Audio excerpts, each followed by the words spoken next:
La vie devint sévère pour Marius. Manger ses habits et sa montre, ce n'était rien.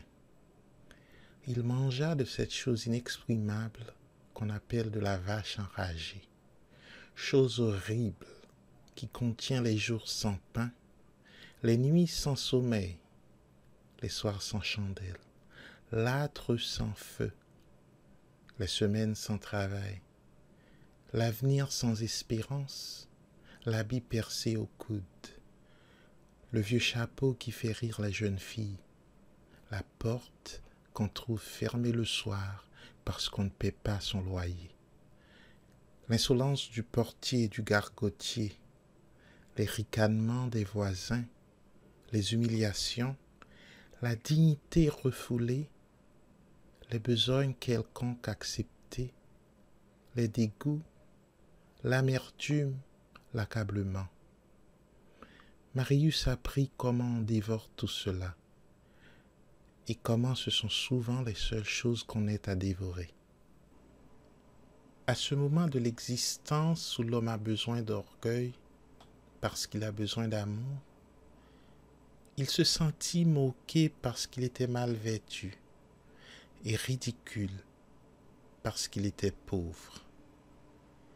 À l'âge où la jeunesse vous gonfle le cœur d'une fierté impériale, il abaissa plus d'une fois ses yeux sur ses bottes trouées, et il connut les hontes injustes et les rougeurs poignantes de la misère. Admirable et terrible épreuve dont les faibles sortent infâmes, dont les forts sortent sublimes. Creuset où la destinée jette un homme, toutes les fois qu'elle veut avoir un gredin ou un demi-dieu. Car il se fait beaucoup de grandes actions dans les petites luttes. Il y a des bravoures, opiniâtres et ignorées, qui se défendent pied à pied dans l'ombre contre l'envahissement fatal des nécessités et des turpitudes. Nobles et mystérieux triomphes qu'aucun regard ne voit, qu'aucune renommée ne paye, qu'aucune fanfare ne salue. La vie, le malheur, l'isolement, l'abandon, la pauvreté sont des champs de bataille qui ont leurs héros. Héros obscurs, plus grands parfois que les héros illustres. De fermes et rares natures sont ainsi créées. La misère, presque toujours marâtre, est quelquefois mère. Le dénuement enfante la puissance d'âme et d'esprit.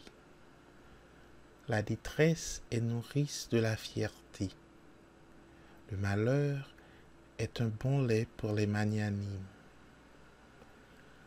Il y eut un moment dans la vie de Marius où il balayait son palier, où il achetait un sou de fromage de brie chez la fruitière, où il attendait que la brune tombât pour s'introduire chez le boulanger et y acheter un pain qu'il emportait furtivement dans son grenier, comme s'il l'eût volé. Quelquefois, on voyait se glisser dans la boucherie du coin, au milieu des cuisinières goguenardes qui le coudoyaient, un jeune homme gauche, portant des livres sous son bras, qui avait l'air timide et furieux, qui, en entrant, ôtait son chapeau de son front où perlait la sueur, faisait un profond salut à la bouchère étonnée, un autre salut au garçon boucher, demandait une côtelette de mouton, la payait 6 ou 7 sous, l'enveloppait de papier, la mettait sous son bras entre 2 livres et s'en allait. C'était Marius. Avec cette côtelette qu'il faisait cuire lui-même, il vivait 3 jours. Le premier jour, il mangeait la viande. Le second jour, il mangeait la graisse. Le troisième jour, il rongeait l'os. À plusieurs reprises, la tante Gillenormand fit des tentatives et lui adressa les 60 pistoles. Marius les renvoya constamment en disant qu'il n'avait besoin de rien.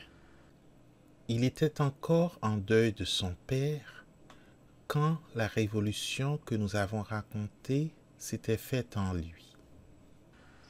Depuis lors, il n'avait plus quitté les vêtements noirs. Cependant, ses vêtements le quittèrent.